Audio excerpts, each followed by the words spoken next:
I just wanted to say welcome to all of you. We're expecting 70 some people in this group. We've just talked to several who are in England, so that was kind of neat. There are a number of visitors. We hope you get interested and maybe decide to join us. Um, we've been having some wonderful programs thanks to our excellent program committee. Um, and now I would like to introduce Patty, who will tell us about today's speaker. Okay, I'm ready to go. We can switch the screen, Laura, or leave it as it is. Although Eszter Bornemisza earned a PhD in mathematics and worked in research for 20 years, she made a distinct career change and began working with applied arts, particularly textiles, in the late 1990s. Since that time, from initially making art quilts to creating complex installation work, and now three-dimensional shapes, her influences have often been driven by her urban lifestyle in Budapest, Hungary. She works with recycled paper, textiles, and other materials, adding stitch, print, dye, and paint. Her prize-winning work has been exhibited internationally in both numerous solo and group exhibitions and published in countless books and journals. If you have any questions regarding her work or as she goes through her presentation, please put those in the chat box and we will address those at the end of her formal presentation. We are very pleased to bring back to Pittsburgh a Fiberart International artist, Eszter Bornemisza.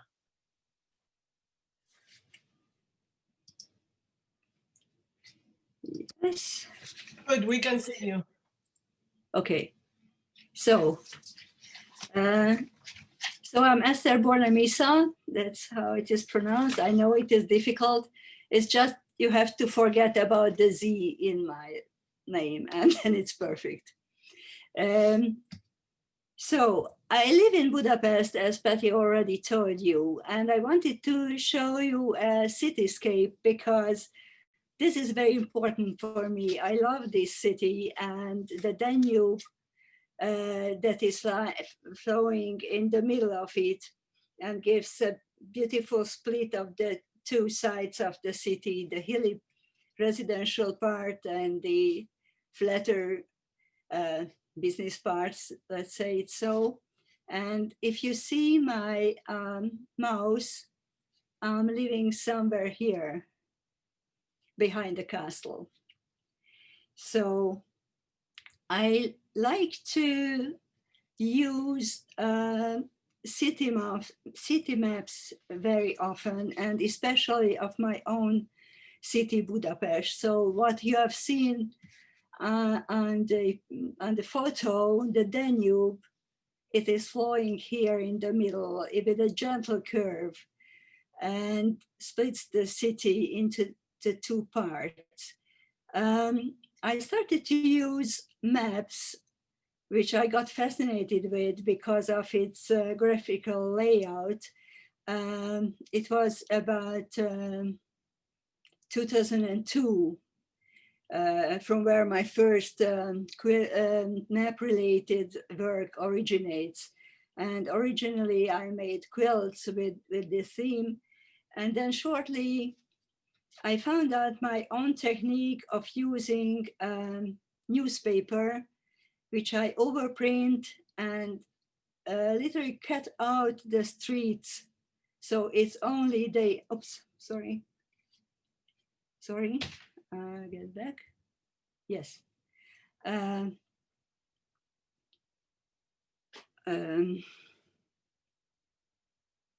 Yes, so I work on water-soluble fabric and I cut out the streets and saw it with the sewing machine into a grid. So what you see, the strings, the threads, or they are only threads, so there it is empty.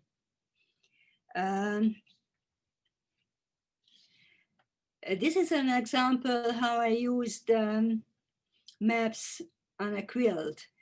But this quilt is also made of paper mainly. It is actually my own sketch on sketch paper about my city.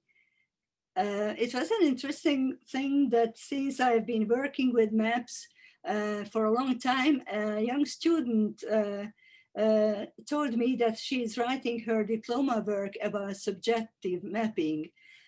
She has been working in a youth hostel, and when people were leaving, they asked them to make a little sketch. How did they see Budapest in a map? How could they draw it? Not the scales, but the roads, like a map.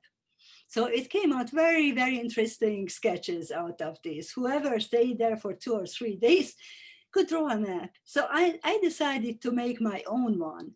So the area where I live, it is much larger than faraway areas.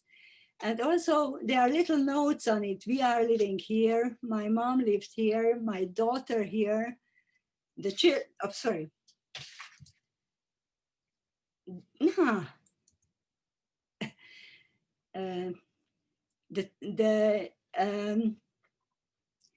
My favorite galleries are here and there. So it is absolutely subjective, as if looking through a zoom where you point to certain points, but you don't see other points. And they are surrounded with all kinds of scribbling and maps and daily newspaper notes, what belongs to the everyday life. After a while, I was thinking about that I'm having empty streets in my newspaper work, so where you can see through. So why not to see something behind? So I was thinking and trying to do 3 layers of transparent work. Each layer looks like the first one I showed you. So it is made of newspaper and the streets are empty. And there are red holes in it through which we can look through. And the map of the, that is featured, it is again the map of Budapest, but in increasing as we zoom in. So the first layer is the biggest zoom in, and then we go further and smaller. And the title is Lung of the City because I intended that the red circles are lung of the city, and the more we enlarge the picture, we see more the circles are getting smaller, and the green areas and parks are often called the lung of the city. So this whole work tells about how the city is growing. At the same time, the parks and green areas are getting smaller and smaller. Also, if you walk by this piece, you can imagine that you see a chaos of streets and other streets behind it and so on. But at certain points where you walk by, some streets will open up because it is in the same map in different scales. So you have the experience of finding some places which clear out when you walk by. And also when you walk by, you can see through these 3 circles, which gives a little relief in the big chaos.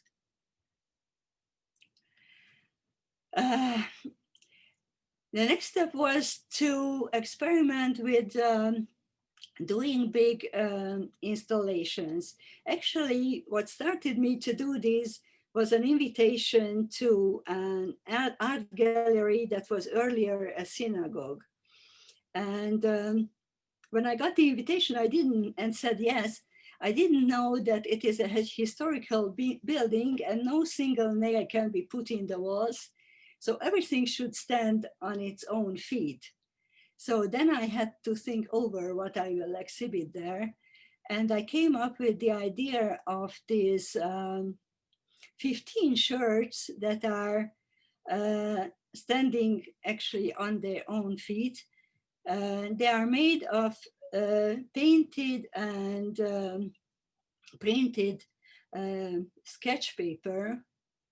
And there are some very strange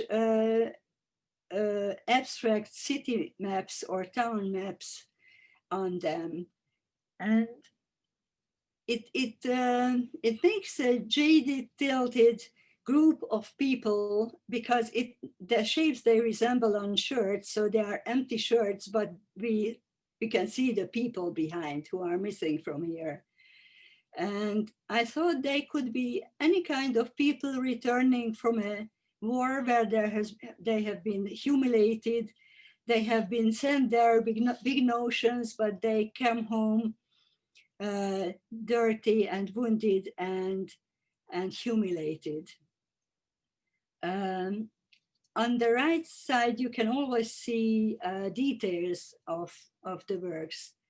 And on the left side, part of the whole installation, where we try to lead through the works because the sketch paper is so thin that it can be lead through, and then the colors were more bright. So the shirts are standing on old bricks, and in the old bricks there are copper plumbing tubes put in, and the shirts are hanging on these tubes.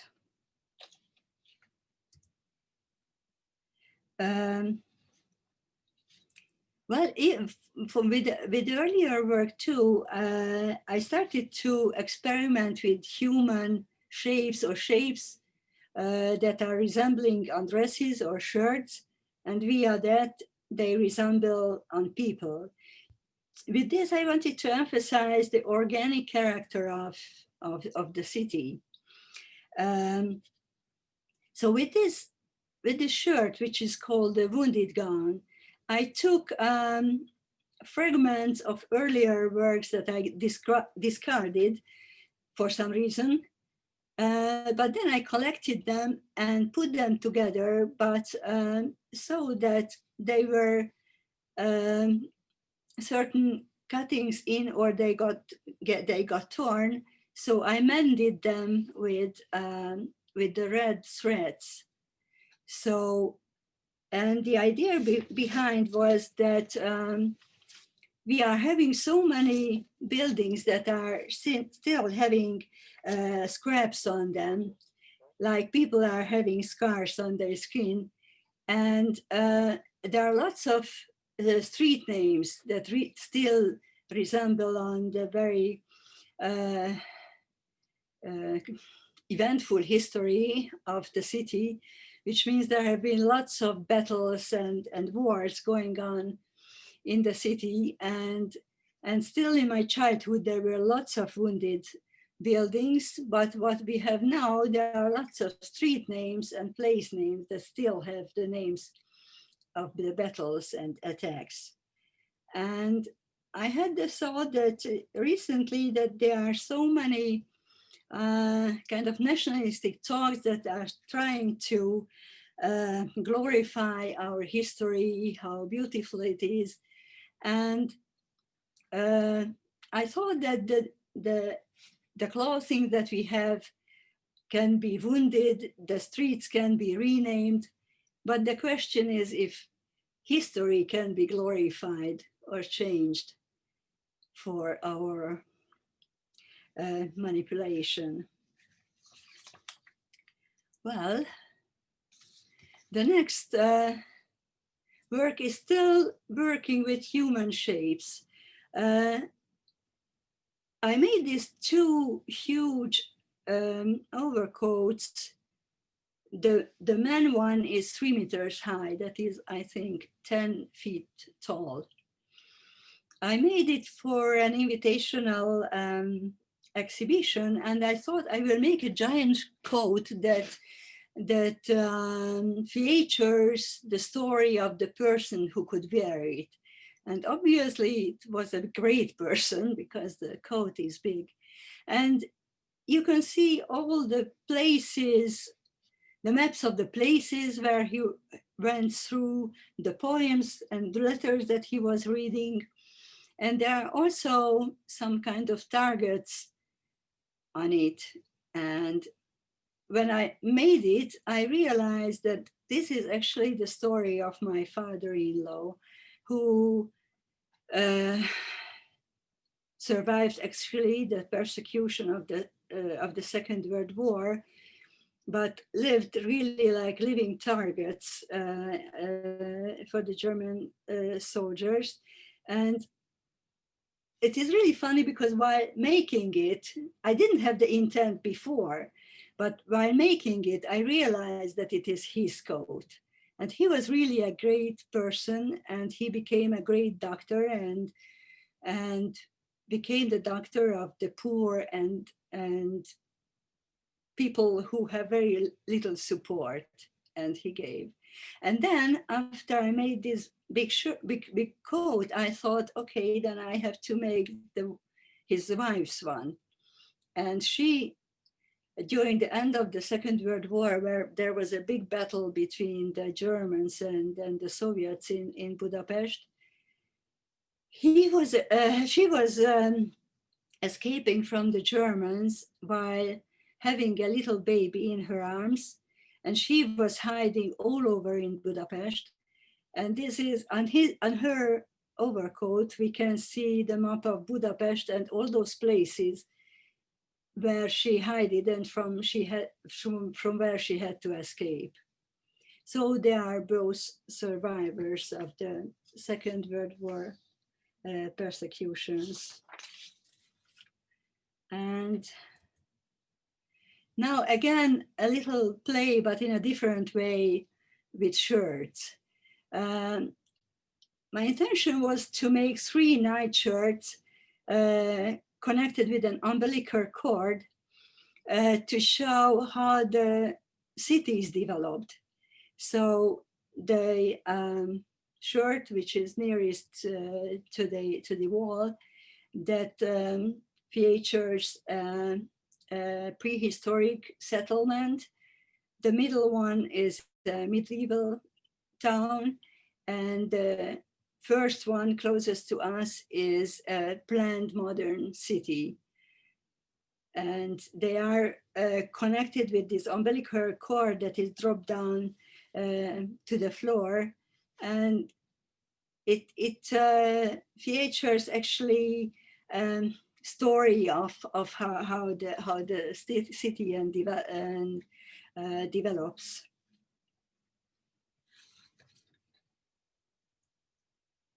Again, a shirt shape. I had several of these. I tried to show you some different ones. This was originally my very first work that I made with newspaper and organza, with cutting out the streets and sewing it up with the sewing machine on water-soluble paper. This piece was actually part of the Control Shift exhibition of the 62 group in England. And it was because the whole layout of this work has been changed. Since it has been my first work and actually a big experiment, of how I could do these empty streets. Well, actually, the first experiment didn't come out very well. I didn't like it as it was.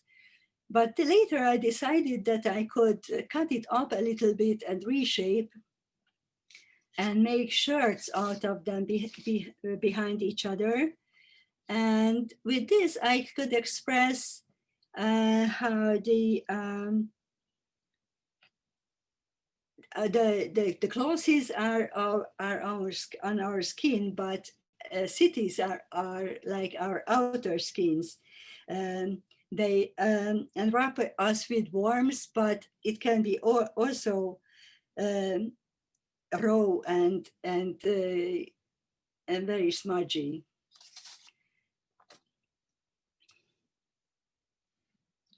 And there are 2 shirts behind each other, and you can see on the wall the shadow that it makes. And I like the feature that these pieces make a very nice shadow on the wall, because it adds to the whole work an extra layer. And then I started to work with three-dimensional textiles first. And these are 7 girls' dresses. They are so about 80 centimeters high. I don't know in inches. Anyway, so they are small children or girls' dresses. What is on them, they are deeply decolletaged adult dresses. And the dresses are embellished with battle operation plans. And this was because it was at the time that I learned about women who are bringing up their children in hatred and in the belief that they will commit suicide to kill the enemy people. And I thought, this is one of the worst things that can happen to these children. So they are innocents because they are taught for something and they don't know what they are going into. They are strongly manipulated by their own parents. And it is actually vintage linen what I made these dresses of, and they are hardened with glue. And originally I had some masks on their heart, but I didn't like the idea. It looked very odd. So I tore the masks off, and so they became empty circles, and it seemed to be more meaningful to me what they will develop to. And this work is again flat. It is behind a dark background, but it is also transparent with lots of threads sewn into, and it is called icon wall. And the inspiration came from the icon walls of the old Orthodox churches, where the pictures of the saints are featured on the icon walls. And they are there like comics for illiterate people to learn how the saints behaved and what they did and what behavior to follow. And I used kind of silhouettes of people here, which are a little bit abstract, and they are filled with writings. And I'm very much attracted with all kinds of nice calligraphic writings, but I'm always afraid what happens if someone comes and can read them, because I cannot read them, but maybe some Georgian person will come and say, oh, why did you write this awful thing on your work? So I thought, how could I avoid this? What kind of text should I take? And then I found out that I will take the Declaration of Human Rights, which is translated to all the languages on the world. And they were some very beautifully written with calligraphy letters. And I chose all these. So all these figures are filled with texts from the Declaration of Human Rights and feature at the idea of the declaration. I like these writings, which are quite enigmatic for me, maybe not for some other people, but for me, and I think for most of us, because I always think if I wanted very much, I could learn Georgian, or I could learn the old Egyptian scripts, or so it is reachable that I could read these texts, but actually, I don't want to. I don't have the time, and I'm not so much interested, but there is, I can reach a point where I can understand or just guess what is there.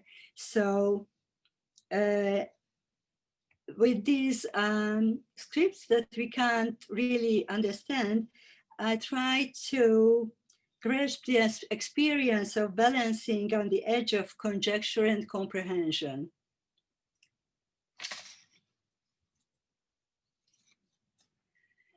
Another human shape. I was thinking about filling up a human shape with a map, and the map should be a city map that was planned. And one of the very first strictly planned cities were Chicago. So I use a little thing. So I mainly use 4 or 5 maps altogether. I love to use the map of Budapest.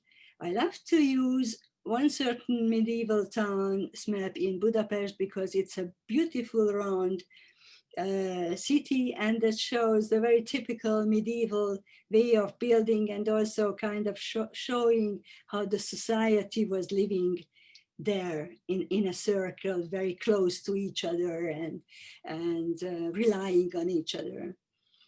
Kind of opposite of it is Chicago, with a very straight rectangular streets. And then I have an Algerian city map, which for us just looks like the chaos itself. Dead-end streets, absolutely no order.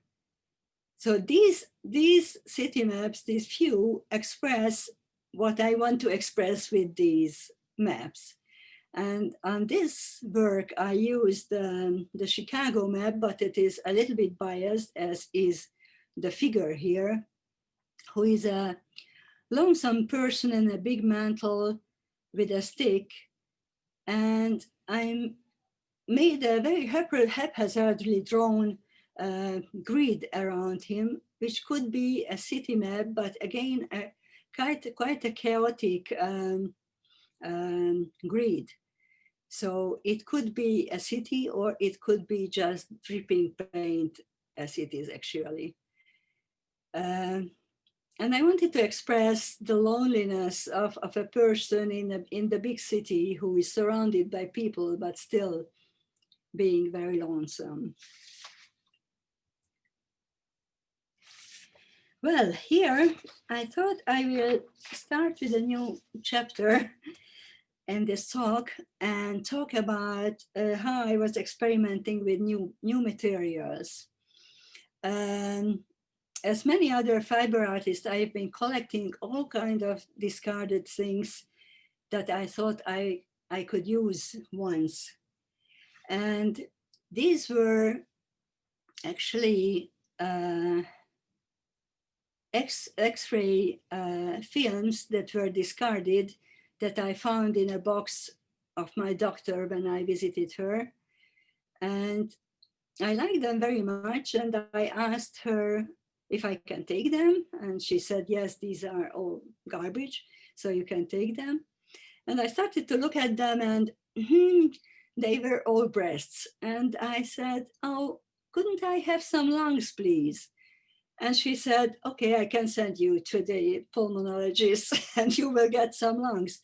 So I got all kinds of spoiled X-ray films. Here on the detail, you can see that someone was exposed actually with his pacemaker, which shouldn't have done, or the necklaces on her, or it's over or under done. So I took all these X-ray films and started to make my own map out of it. And again, a map of Budapest. But as I made it, I thought, okay, it is just the map of Budapest. There is nothing extra on it. And then I looked down to the floor, and there has been all these little fragments that I have cut out to make the streets empty. So I thought, okay, I will make them up to a new layer and just drop them down as they are and stitch them together. The Budapest map is a nice ordinary map. What we have on the right side, it is the chaos of the streets in a negative. And I thought that it represents the feeling when you hear about the development of certain areas, that urban planners had wonderful ideas how to make parks and green areas and people where they can feel themselves nice. And then business people come and decide that there will be a plaza or real estate buildings and whatever, and make the whole beautiful plans of urban planners a chaos. So the question arises, what will be on the next page of our map when these things happen like this?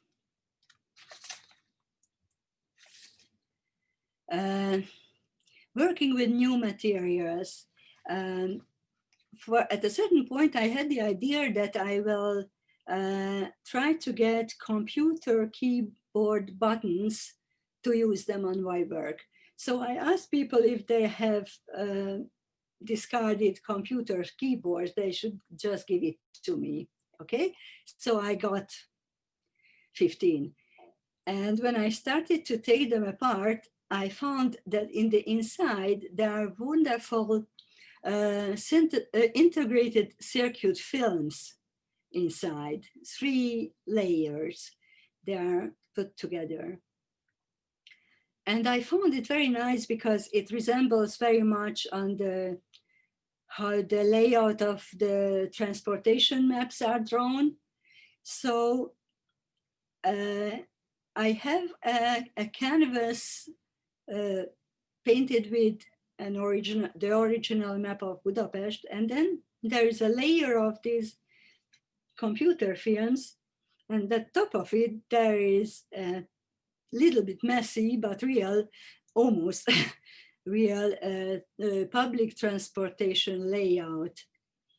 And I like to put little points of emphasis to navigate ourselves, so there should be always a red point from where our eyes are getting led, and here it is leading to another point, like connecting 2 points or people. And it is really about the 21st century links, where we can be linked via public transportation, via the internet that is represented by the integrated circuits, and we can reach each other much more easily than before these things existed. This is again a totally transparent piece made of the integrated circuit films of the computer keyboards. And here again, public transportation map is laid over them that is made of organza, so that is transparent too. And I kind of embroidered skyscrapers on them to give the feeling of the big city connections in between people.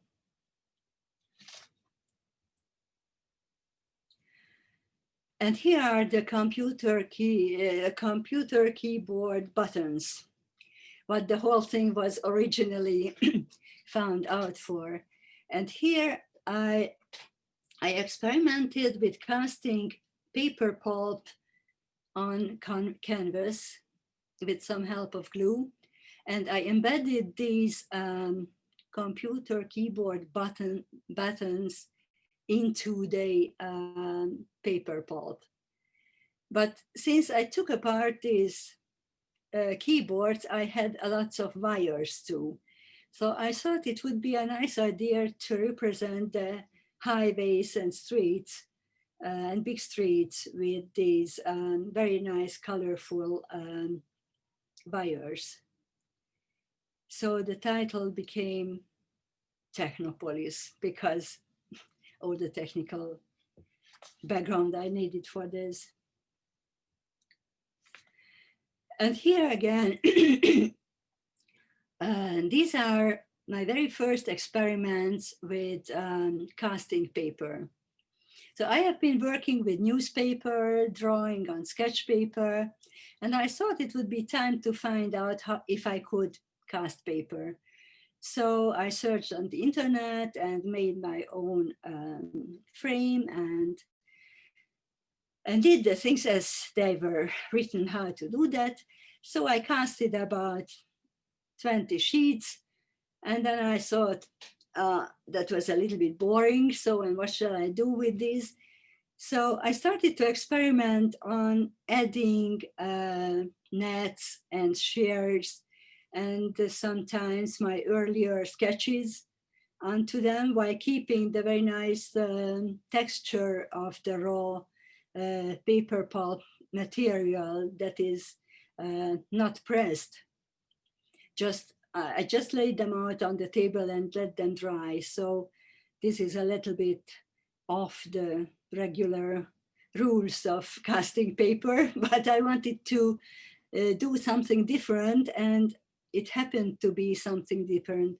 So when I had the opportunity to exhibit at a nice place where there was a big wall, I decided to hang all these bits of paper, but so that they would have a little bit of depth.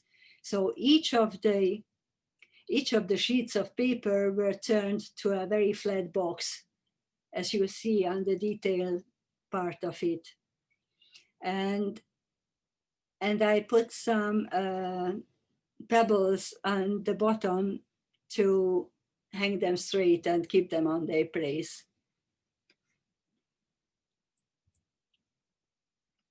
This is one of my most recent experiments. This work was made for the Queer Art recent exhibition, the Queer Art Group's recent exhibition, Material Evidence, that will actually open tomorrow in Budapest. The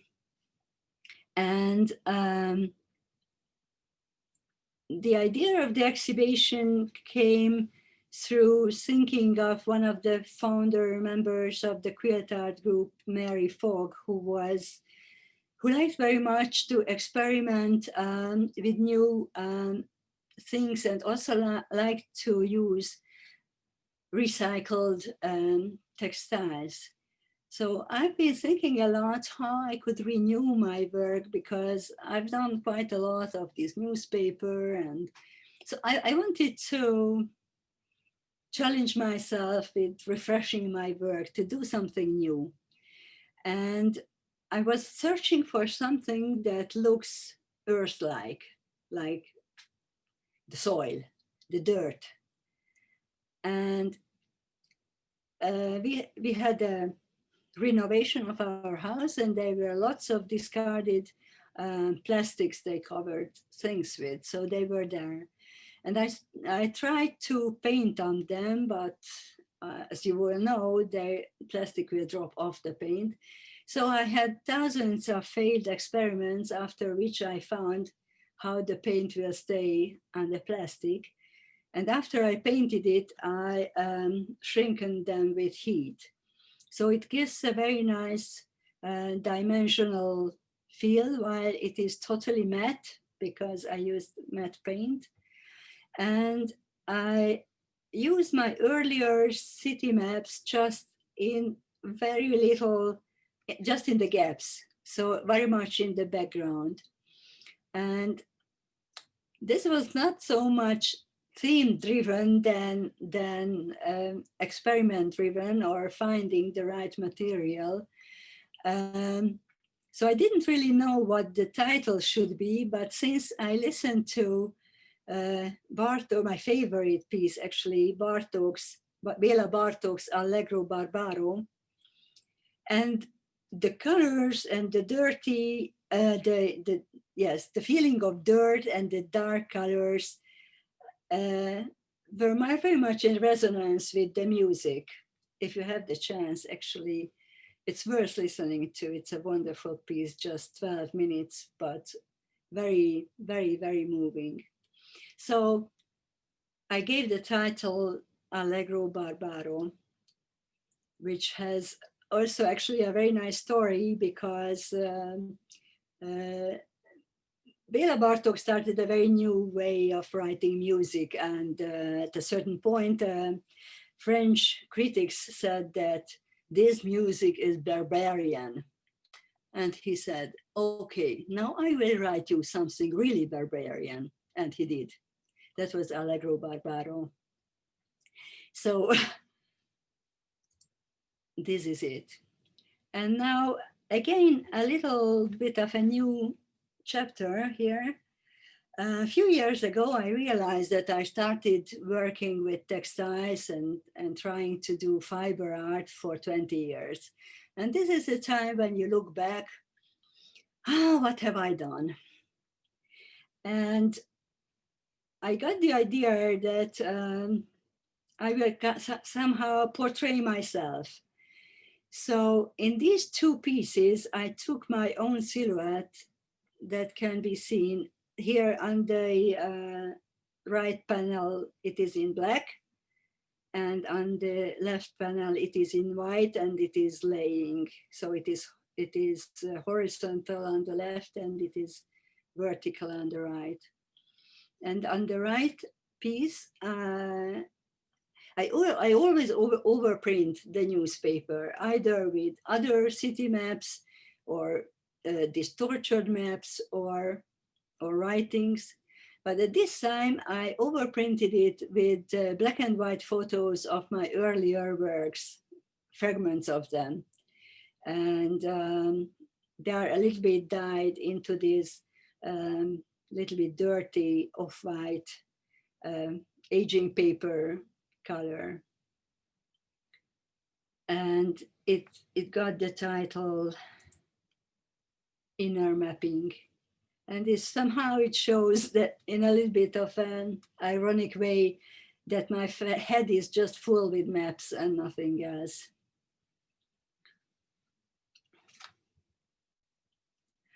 And this is another work from the same idea, thinking back on my own work. And I work a lot with the sewing machine, and you can imagine how many sewing machine needles I have broken, and I saved all of them. So these are all broken sewing machine maps, sewing machine needles, arranged as if they were some kind of tally of what I have done. And the title says The Concise History of My Quilting, which resonances on the, the concise history of the Roman Empire and so and so. So this is the concise history of my quilting, and it is only the broken needles. So some kind of representation. And it is actually, as you will see, it is a very flat box where these broken sewing machines are presented. I have no idea about the time. And here, you are here. When I make a work, I either use the positive or the negative of the street layouts. I either cut out the streets or I cut out the blocks, actually. So I have a lot of remains that remain from other works. And I started to just hang them on the wall behind each other. So it is a little bit aside from the wall, so it has a depth. And as you walk through, or as you walk by, you see always different things. And I arranged them as little bit chaotic layout or group of all kinds of maps. And it resembled me when you get to a town or place where you have never been and you have a printed map in your hand, you have your iPhone in your map, and you come to a signpost where there is a third map and it says you are here. And you are totally helpless. Okay, but where? So you are trying to cope with the different scales, with the different colors, with the different languages, and find where on earth am I finally? And when I made this work and I looked at it on the wall, and here is the little red dot showing you are here in the chaos, I thought that it is actually about my own way of trying to find my identity as a fiber artist. Because actually I've never learned any kind of art. Whatever I've done, it was learned from books or through my own experiments. And it was a very long way. It's now 24 years that I've been doing it. And finding what you do, what is your language, how you define yourself in your society, you have to do that after all. And where is your place in this society? Where is your place in the general arts scene?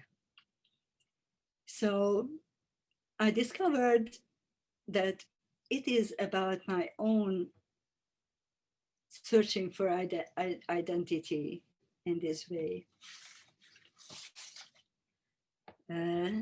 This one is a detail of the you are here. Here you can see better the red dot hidden, and also the chaos of the overlapping maps.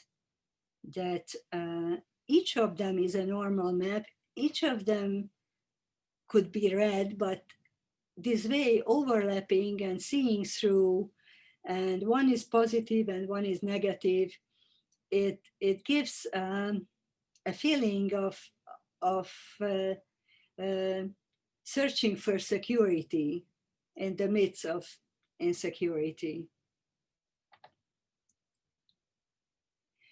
And finally, I wanted to talk a little bit about my three-dimensional work.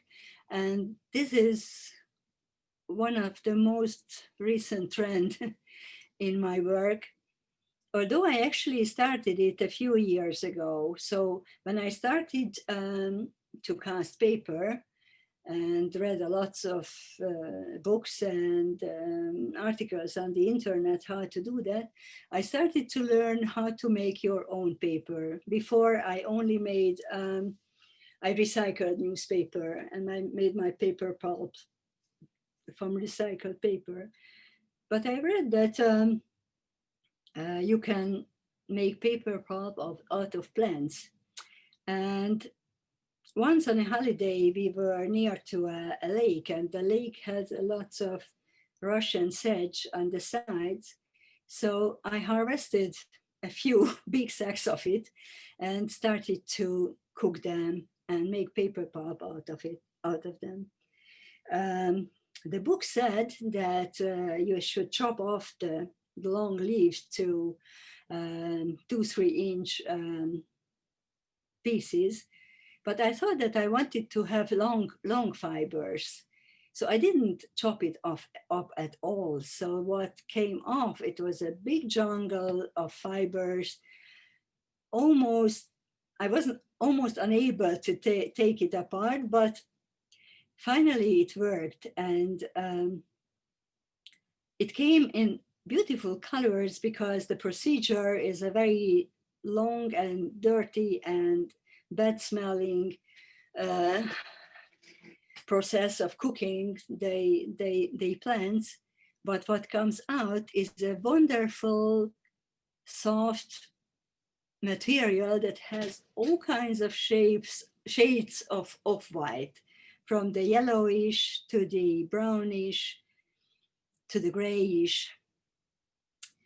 And I thought this gem of paper pulp is not really good for casting paper. So what could I do with it? And I thought I will try to make 3-dimensional works. So I had some, again, discarded chicken wire, and I made some shapes out of it. And I started, first I covered them with air drying paper clay to make it hard. But because it is wet when you are working on it and the chicken wire wasn't so strong, I started with cone shapes. The cone shapes started to collapse and bias and get very odd shapes. But actually, I liked it very much how they have fallen down. And actually, when you find a nice accident, then you are trying to play with it, how to control the procedure. And I found, because some of them have dropped the top part, so they looked like heads which were bended down. So I try to keep this feature of the cones, that they are bended like this. And so after the air drying paper clay dried on the chicken wire, I could cover them with my paper pulp. And again, it got wet, and again, it got a little bit shrunk and so fallen. But again, it was part of the procedure, and I liked it very much. So as these cones started to bias and take different shapes that then I wanted to have, I looked at them and I thought they were like human figures. And it was the time when the crisis in Syria started and very many people had to escape from where they lived. I thought that they are looking like people who have to abandon the place where they are living. There is one who is very definite about that we have to go and we will do this, and that is certain. The others are just following him or her, not so much believing, and there is only one who looks back in doubt that, is it sure that we have to do that? Do we really have to leave our place?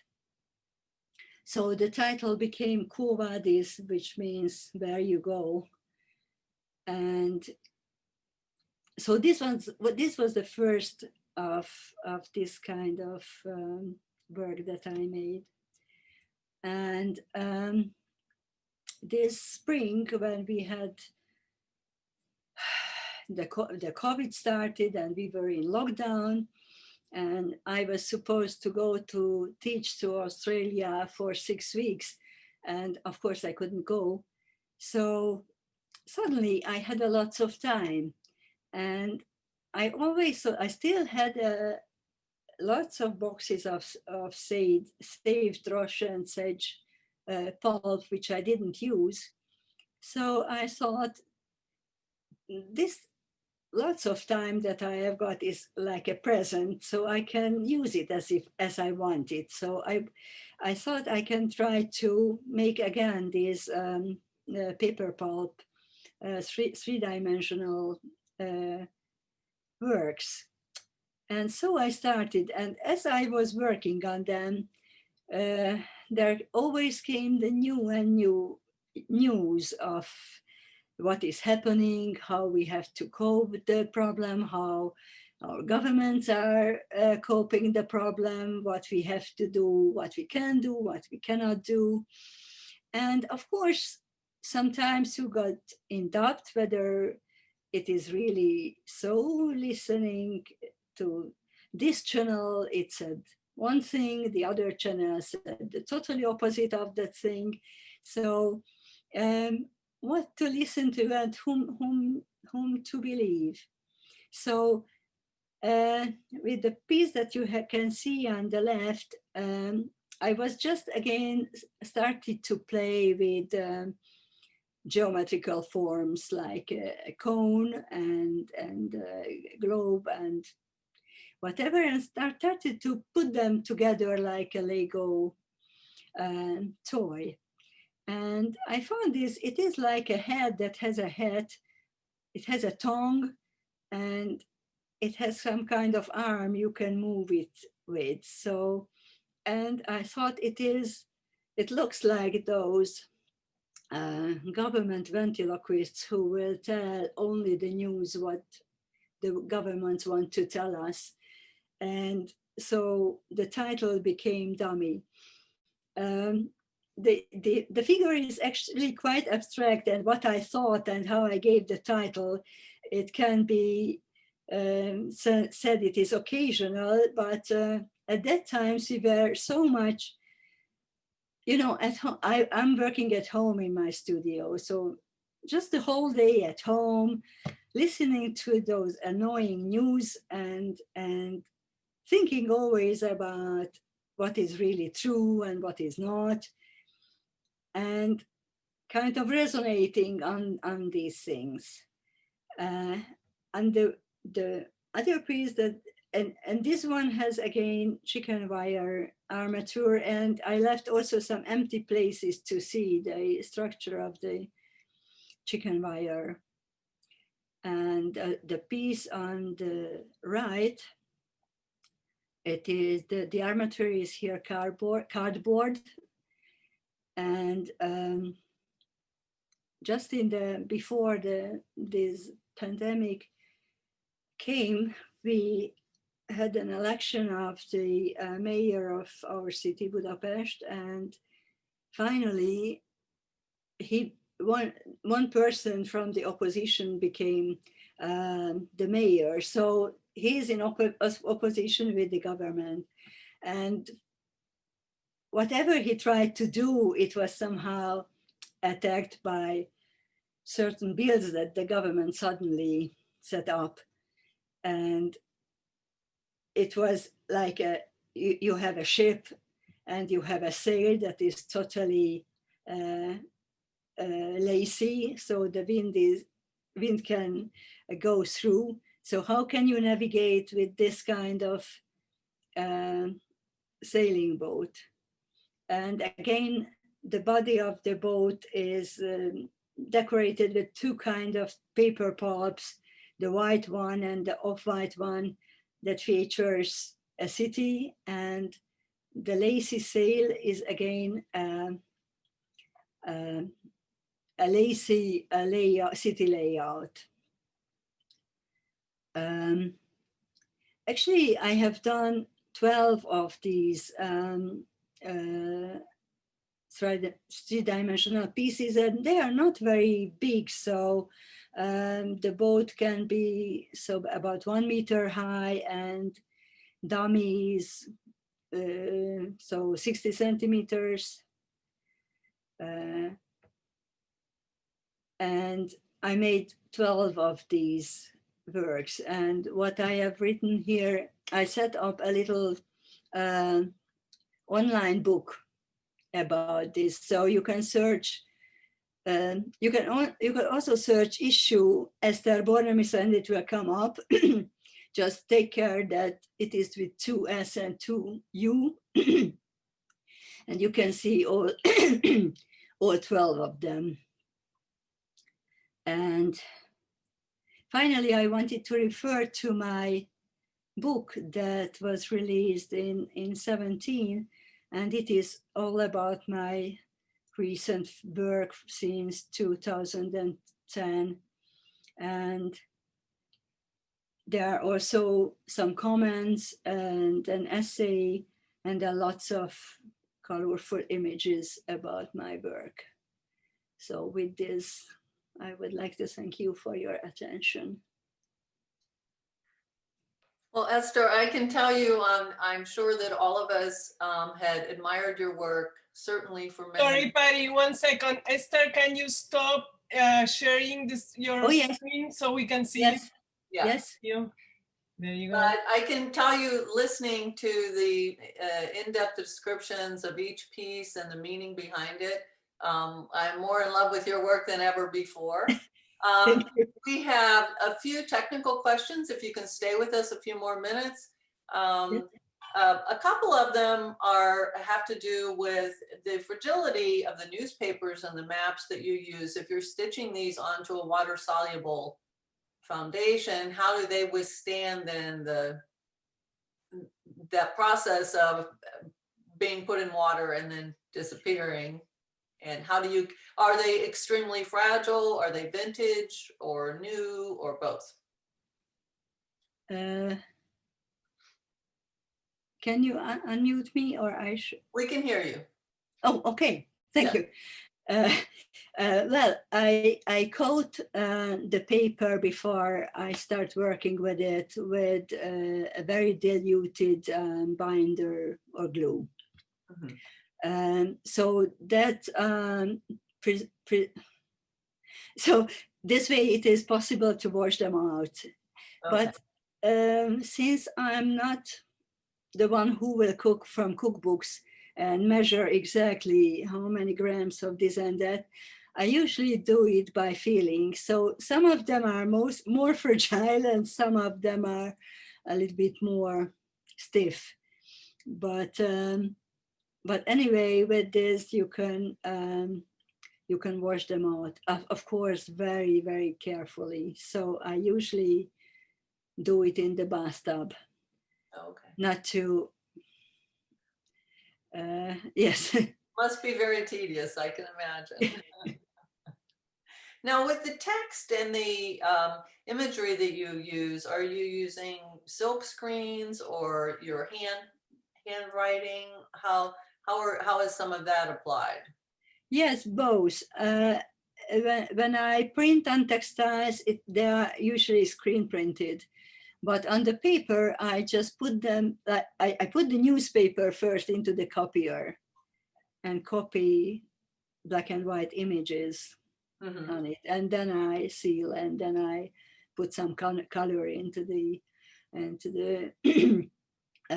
diluted binder or glue. And also at some points I use my own scribbles, but mainly on the paper. Okay. In your use of color, you tend to lean towards the browns, the rust, and some red. Is that just where you find your comfort zone when you work with color primarily, or is there a significance behind that? Yes, the significance is that earth colors, and I like the earth colors. So that is usually how I dress, and people often find on exhibition, oh, you are dressed to your works. And it's because I'm simply very much attracted to these muted colors. Right.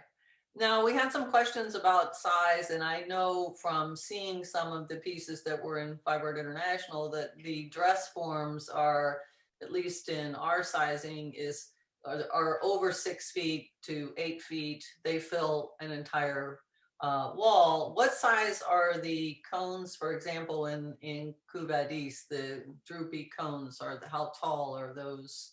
The cones, they are so, I'm very bad in translating to inches, but they are so 1 meter high. Oh, okay. I think 40. 3 feet. That's 3 feet. 3 feet. 3 feet. Yeah. Yes, a little bit more. Yes. Yes. And then I have a question, because you have mentioned your book. Is that available online? Is it available on Amazon? Yes, it is available online. And